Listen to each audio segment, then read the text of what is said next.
नमो भगवते वासुदेवाय। अथ चतुर्दशोऽध्यायः। श्रीभगवानुवाच परं भूयः प्रवक्ष्यामि ज्ञानानां ज्ञानमुत्तमम् यज्ञात्वा मुनयः सर्वे परां सिद्धिमितो गताः। इदै ज्ञानमुपाश्रित्य मम साधर्म्यमागताः सर्गेऽपि नोपजायन्ते प्रलये न व्यथन्ति च। मम योनिर्महद् ब्रह्म तस्मिन् गर्भं दधाम्यहम् सम्भवः सर्वभूतानां ततो भवति भारत। सर्वयोनिषु कौन्तेय मूर्तयः सम्भवन्ति याः तासां ब्रह्म महद्योनिरहं बीजप्रदः पिता। सत्त्वं रजस्तम इति गुणाः प्रकृतिसम्भवाः निबध्नन्ति महाबाहो देहे देहिनमव्ययम्।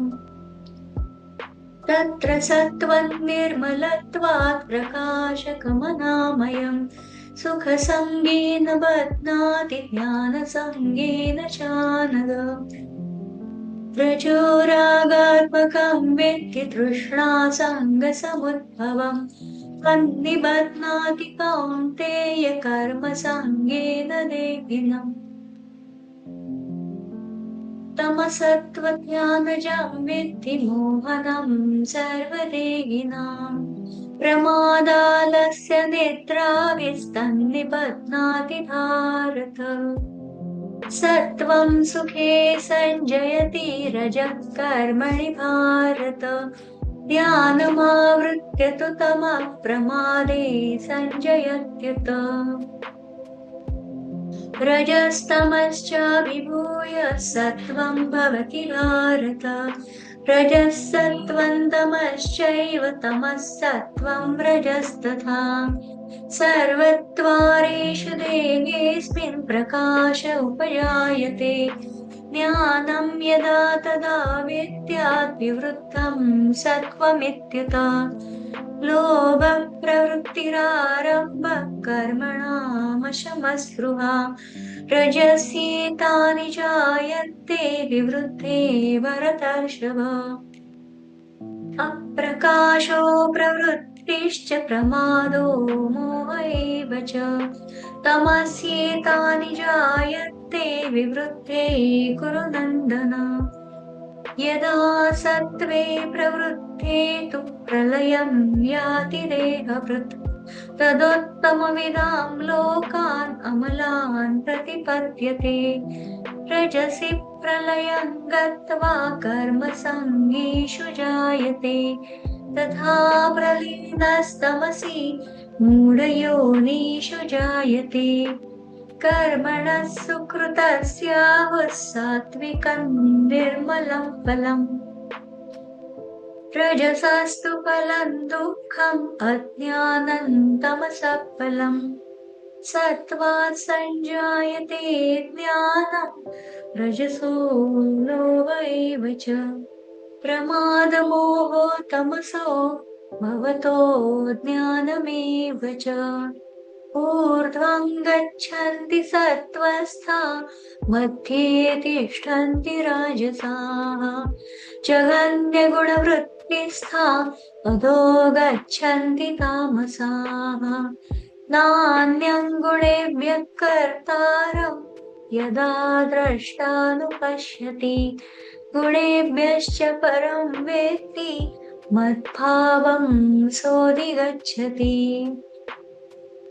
गुणानेतानतीत्यत्रिन् देही देहसमुद्भवान् जन्म मृत्युचरा दुःखैर्विमुक्तो मृतमश्नुते। अर्जुन उवाच कैर्लिङ्गे स्त्रीन् गुणानेतान् अतीतो भवति प्रभो किमाचारैः कथैः चैतान् स्त्रीन् गुणानतिवर्तते। श्रीभगवानुवाच प्रकाशञ्च प्रवृत्तिञ्च मोहमेव च पाण्डव न त्वेष्टि सम्प्रवृत्तानि न निवृत्तानि काङ्क्षति उदासीनवदासीनो गुणैर्यो न विचाल्यते गुणा वर्तन्त इत्येव योऽवतिष्ठति नेङ्गते